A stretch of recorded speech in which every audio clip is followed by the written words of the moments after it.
करायचा। नमस्कार, मी पोलीस निरीक्षक योगेश पाटील, सटाणा पोलीस स्टेशन।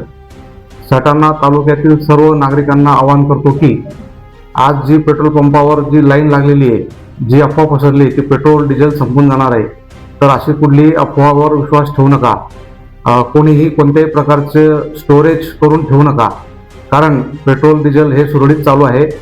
कुठल्याही प्रकारची अडचण येणार नाही आहे, त्याबाबत माननीय तहसीलदार साहेब यांनी बाईट देऊन माहिती दिलेली आहे। तसेच गॅस सिलेंडरसाठी सुद्धा सर्व नागरिकांनी घाईगर्दी करण्याची आवश्यकता नाही आहे। गॅस सिलेंडर सुद्धा नंबर लावल्यानंतर तुम्हाला मिळणारच आहे। कुठल्याही प्रकारचं गॅस स्टोरेज करून, पेट्रोल डिझेल स्टोरेज करून जर कोणी त्याचा गैरवापर करणार असेल तर त्याच्यावर पोलीस स्टेशन मार्फत कारवाई करण्यात येणार आहे।